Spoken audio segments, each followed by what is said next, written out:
Well, the counting starts in less than 32 minutes from now, and the counting centers will be opened as we welcome you back here on Result Day Live.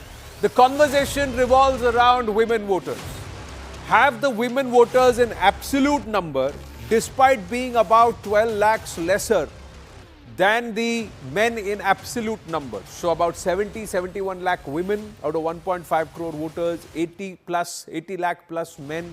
So there is a 10 lakh voter difference. Total number is absolute numbers, if my memory serves me right. But have they bridged that gap and have lesser number of men voted and have more number of women voted in concentrated clusters? Or is it a higher percentage of the 70 lakh women overall compared to a higher percentage of men voters out of 80 lakh? The absolute numbers will also matter along with the percentages. And that's where the conversation is. BTS, if I may say, when we were in that break. But we're counting down to Result Day Live. Zaka, this voter turnout, why is it so critical? Now, could this be where the game happens? Is it the AAP voter who's not come out to vote this time around? Or is it the BJP voter who's disenchanted? Where is the... The other way of looking at it is, have more women voted for BJP vis-a-vis AAP? At the end of the day, whether women turned out or men turned out, they have to vote for certain political parties. So at least if you were to go by the Axis exit poll number, it seems to suggest for the first time in the last 15 years, the number of women who have voted for BJP has outnumbered the women who voted for Aam Aadmi Party by 2 percentage points. And in a small state like Delhi, it's just 70 seats. That 2% could make or break the fortunes of political parties. This is what Axis exit poll data is, that 2% more women have voted for the BJP compared to the Aam Aadmi Party. That has not happened in any of the last 3 election cycles. From 2013 onwards, number of women voting for the AAP has always been more than the number of women voting for the BJP. This is the first time if these numbers hold. The other one which Rahul has also been talking about is the Dalit voters who are in the slum clusters, the JJ clusters. So you have the Valmikis, you have the Jatavs, you have the non-Jatavs.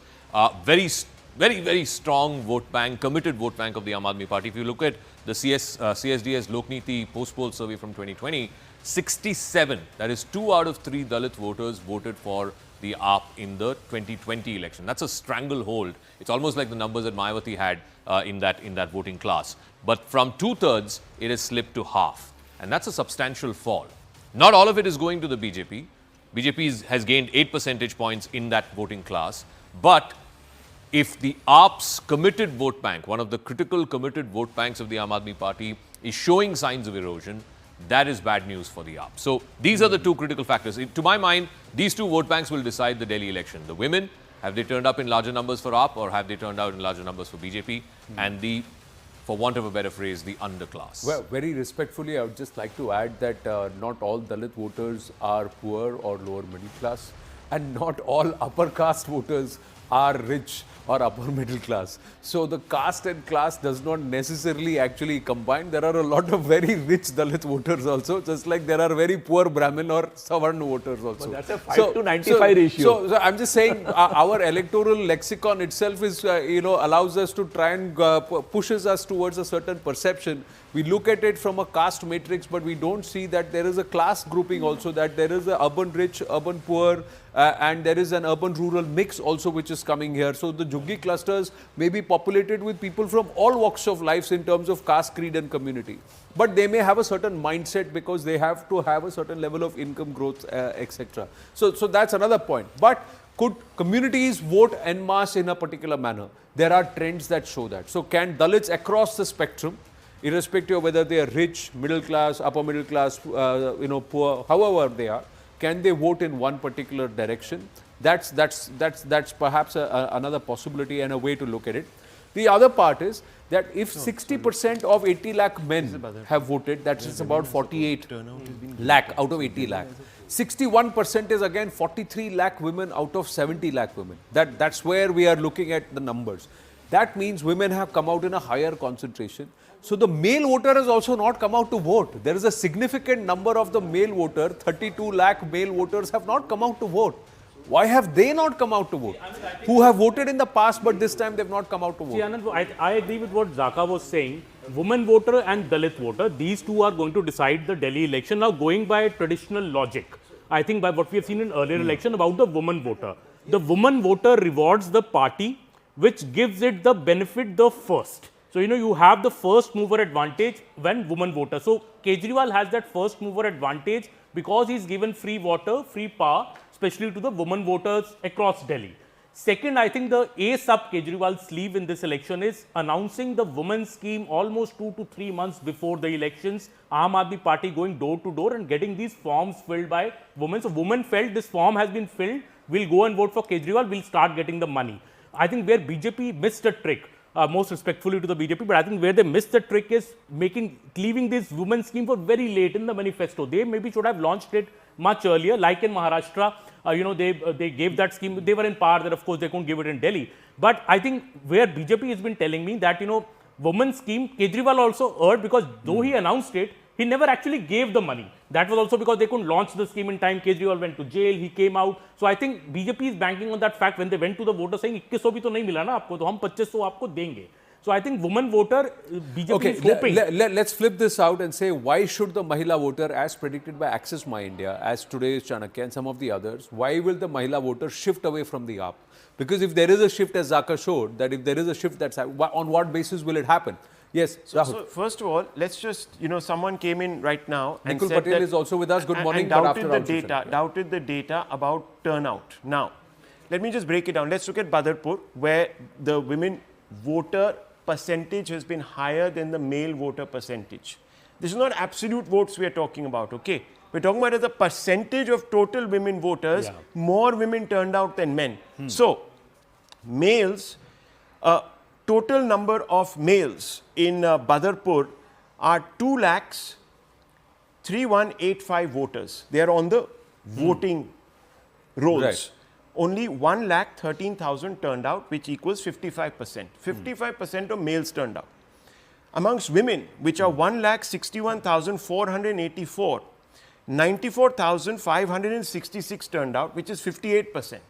So in Badarpur, 3% more women in proportion to the males, not absolute numbers, amongst women voters turned out to vote. So women voters have actually shown up in proportion to their large numbers in greater than males have in proportion to the total number of males. I agree. So this shows that women voters were more enthusiastic in Badarpur to get to the polling station. Why? That's now a million. One second. Badarpur is a BJP seat, by the way. Yes. Rambir Singh Biduri of the BJP is whatever. All I'm saying I don't know what. Remember what that what gentleman was also accused of, basically saying things which weren't quite good about women. So I don't know. I mean, I'm just saying. The point is that in these constituencies, women have shown the desire amongst all women to go there and be counted. See, what that means, we don't know. It'll also be interesting to see in 2020, how did Badarpur vote? What was the base of Badarpur in 2020? How many women came out to vote in Badarpur in 2020? Vis-a-vis how many men came out to vote in Badarpur?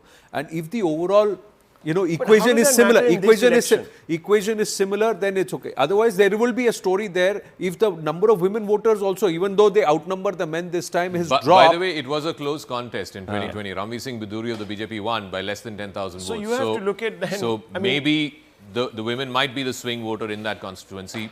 It was, like I said, a close contest. There were only 14 constituencies where there was less than 3% of 1,65,000. Do the math. It's more than 10,000, I think. Yeah.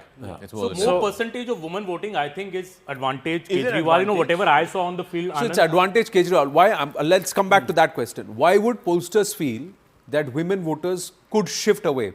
Atishi is speaking. में सफल हो सकती है ना हमारे पास पैसे की ताकत थी ना हमारे पास बाहुबल था ना हम धर्म की राजनीति करते हैं ना हम वोट बैंक की राजनीति करते हैं लेकिन दिल्ली के लोगों का प्यार था भगवान का आशीर्वाद था कि आज हम यहाँ तक पहुँचे हैं और मुझे पूरा भरोसा है कि दिल्ली के लोगों का प्यार और ऊपर वाले का आशीर्वाद हम पे बना रहेगा। आतिशी, एग्जिट पोल देखकर बीजेपी अपना बिग बॉस डिसाइड कर रही है। मुख्यमंत्री आतिशी जो आम आदमी पार्टी के उम्मीदवार हैं Well, so Atish is saying we didn't have money power, we didn't have power of the administration, we just have people's power and the faith and the blessings of the Almighty, and we are hoping that the results or the numbers come in our favor. Now, there were a lot of different reactions to what Atishi has said, but we will leave it and come back to this conversation and say what is the reason why there are pollsters who predict that even the Mahila voter could shift away from the Aam Aadmi Party. What could be the possible reasons? I don't know why the pollsters, are predicting that, but whatever ground experience I saw, Anand, I remember going to Silampur to do a story, and I entered that colony, and there was no road. It was a complete muddy, we soiled our clothes while we are entering that street, and I climbed a ladder to go to the terrace of one house and speak to 4 or 5 women there. They all said everything is bad. They said road nahi bana hai, हाँ बिजली आता है, उसका भी bill आ गया था एक बार, वो भी वापस नहीं हुआ. They basically said that nothing is right here, and then I said okay, then that means you're giving BJP a chance, and नहीं vote तो केजरीवाल को ही डालेंगे.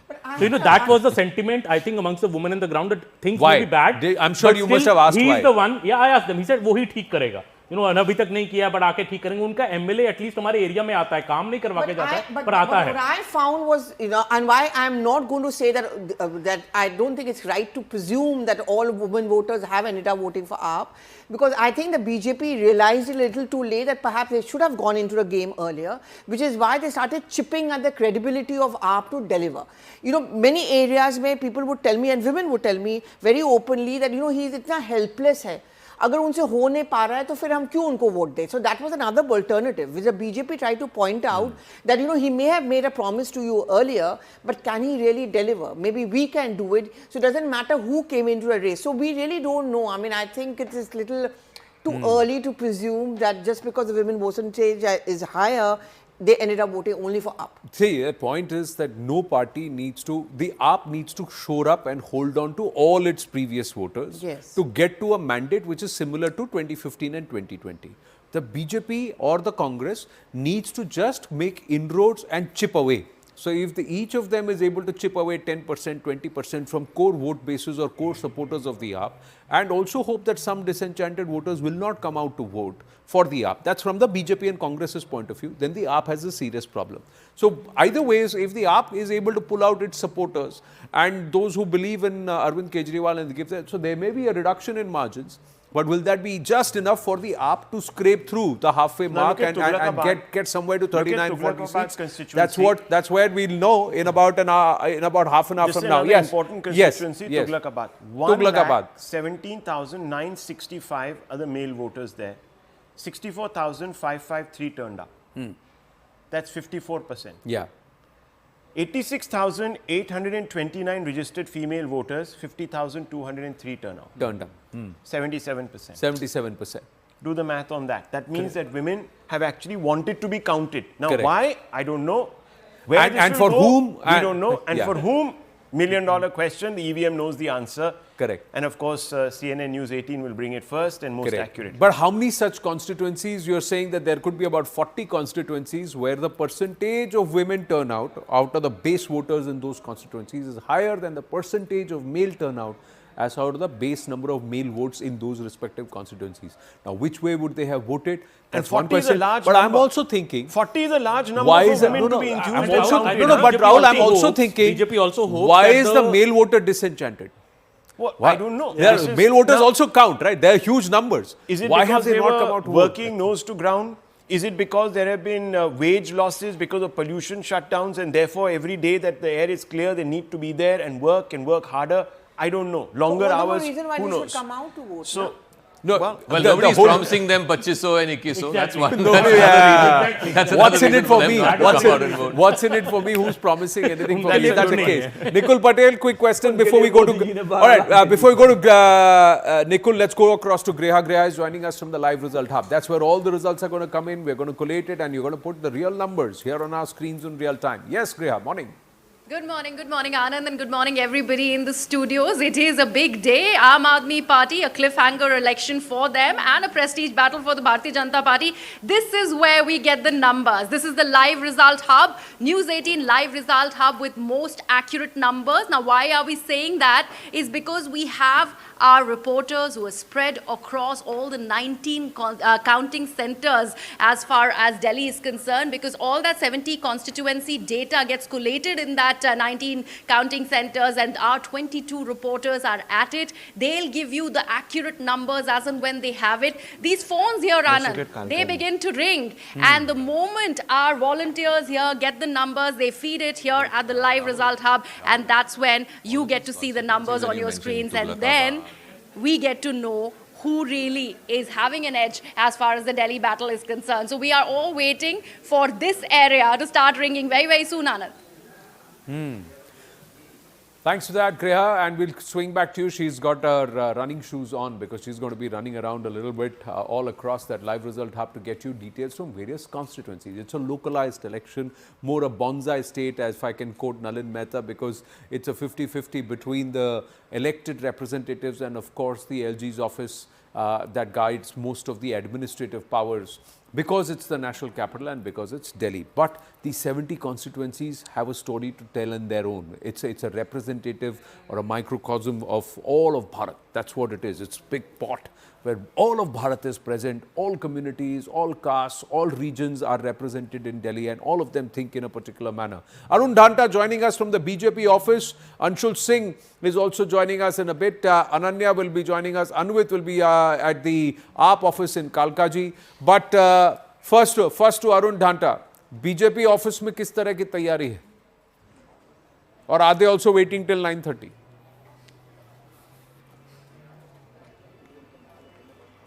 Well, see, Anand, right now I'm inside the Delhi BJP office, and that's the place where you will see the action today.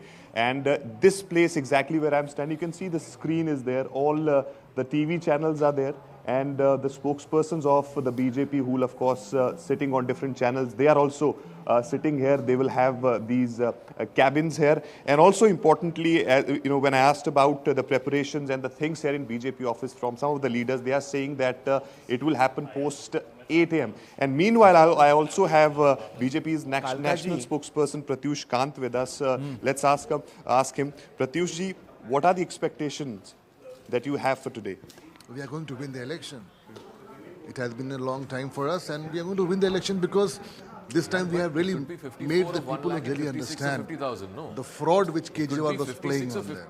No development for last 10 years, no roads, no flyovers, schools in terrible condition, mohalla clinics collapsed, all the scams which he has done. I think finally we have made it to the people to understand that this guy was a fraud. But in your headquarters, you know, we've covered multiple counting days there. We would see that since 5 a.m. onwards, something like jalebis, puris, mithais were being prepared. But here, I don't see anything of that nature happening. Why? Don't worry, you'll have jalebi with me tonight. And in the afternoon also we'll have sumptuous lunch. The question here is, it was a big fight. Delhi had to be taken away from Kejriwal. And we have done, all the leaders, especially our workers, have really worked very hard to convey the message. And they have seen Narendra Modi's development politics. So I'm sure people of Delhi this time said enough is enough when Kejriwal was concerned. Well, Anand, that's what every BJP leader is saying. They're very confident that this time around they will end the drought of 27 years in Delhi. And as far as the numbers go, they are saying that they will cross 45 mark. So I think if, you know, all the BJP leaders are saying this, that they've done multiple surveys and the numbers will be beyond 45, then of course we'll have to see once the counting begins, you know, how far actually the numbers go and match up with what their leaders are saying. Right. Thanks for that, Arun. Let's go across to Anshul. Where are you, Anshul? So yes, I am at the residence of the of Manoj Tiwari, the former president of Delhi BJP. At this point in time, the mood is somber because as we are seeing across parties at this point, that no one is coming out. There are no celebrations that is happening at this point in time. But yes, once there is more clarity in the numbers, then we can expect some sort of a celebration to start over here. Because remember, Manoj Tiwari has been a very strong campaigner for the Bharatiya Janata Party, especially when it comes to this elections this time around, trying to woo the Purvanchali voters, which has a major chunk out here in the national capital. The role of Manoj Tiwari is something that is very important at this point. Right. But yes, post 10 a.m. we are expecting that the celebrations or the movement would start over here at his residence as well. But at this point in time, the situation is absolutely normal, and everyone is patiently waiting for that clock to hit the 8 a.m. mark so that the initial trends could come in. Well, initial trends, counting will begin at 8 o'clock. The trends will come in a little slower, and the real numbers will come in, and we will report them from each of these counting centers. We'll get into the entire counting mechanism, how many rounds possible, and by what time can we expect a certain crystallization of the leads. Ananya Bhatnagar also joining us. Ananya, who are you tracking? Where are you? Well, I'm at the residence of Mr. Ramesh Biduri. If you can see, it's calm here at this particular point of time. But Anand, this seat remains to be very important, because it is currently the seat of, in fact, the Delhi Chief Minister Atishi, while the other two contenders remains to be the, Ramesh Biduri from the BJP and Alka Lamba too. So, but at the same point of time, a lot of exit polls, a lot of numbers have suggested that, Atishi is somewhere or the other in a little tight spot as far as this particular seat is concerned. So what would be, the fate of the current Delhi Chief Minister, though she says that, she is somebody who is just taking and filling in over Arvind Kejriwal, but still she holds the position of the Chief Minister of the National Capital Territory of Delhi at this particular point of time, one of the top leaders of the Aam Aadmi Party. But at this particular point of time, I am at Ramesh Biduri's residence, and as you were pointing it out earlier as well, women voters have come out in this particular seat and have voted,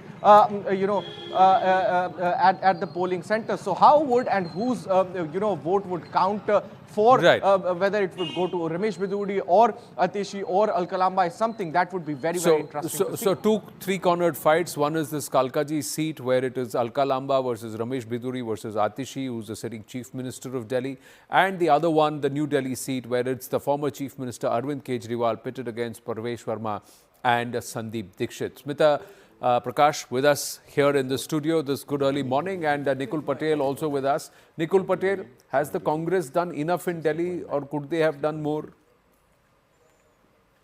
See, we are discussing about the women's voter, and I would like to say over here is that every vote counts. That is the beauty of our democracy, whether he is rich, poor, whether he belongs to Dalit, or whether he belongs to minority, or whether he belongs to majority. Yeah, we have worked a lot in the election. Interestingly, sir, Dalit are also part of majority only. But please carry on. Like I said, our electoral lexicons are very divisive. Yeah, please. See, I'm not telling that they are from minority. This is your perception. I'm taking a general way of looking into it. No, you said Dalit and majority, sir. Dalit are also part of majority is what I said. That's all. Please go ahead. I was discussing all the people, rich, poor, minorities, Dalit and majority. Means all these that's why I said Dalits are part of the majority only. Dalits are not a separate grouping is what I said. That's why I said our electoral lexicons need to be corrected. Please carry on. Okay, I got Please carry on. Always that. Always media wants some controversy from the Congress. No, sir. I'm saying for all of us. Sir. All of us have to unlearn some things and relearn some things. That's what I'm saying. Please carry on. When you start discussing about that, all people are there, then it was not a Prashna. Now let it discuss on women vote. Yeah. And I appreciate always, and I learn a lot of it from you people, that how you should speak on a national television and learn. Thank you very much. Secondly, please go ahead. When we are talking of women voters, definitely they are the women managers of the house, and they know how each and everything is being managed into the house, right from the light bill, right from their vegetables, right from their grains, foods, and inflation is also playing a role. So it's good they are participating into this democratic process and they are coming forward to vote. And we appreciate it, because days where women were not being given an equal opportunity in the society, we always think that we should uplift the women and bring it to the level. Congress had tried a lot to give them the fundamental reservation into the local elections by 73rd Amendment. And we always try to uplift those, everyone who are the weaker section of the society. Secondly, Congress, if you have seen, Dikshit ji is moving around into the field right now, and we always feel that we are the part of all people, and we will be always into the people. And that is what the difference between the BJP, AAP and Congress you can ever see. Our all people are into the field and we have worked hard. We expect good results if we are even able to improve a little bit from past results, because every election we have deteriorated in getting the percentage vote share as what you rightly said, and we accept it. But this time definitely under the leadership of Rahul Gandhi ji, Dikshit ji, Alka Lamba ji, Ajay Makan ji, Delhi people, we try to work more on improving our vote share. Definitely, we are targeting few seats that are very prone to our core voters, and we accept that these people have given faith to our candidates, and we will win those particular seats. So I'm going to ask Parvesh Sharma has spoken. We just listen to it and then we come back.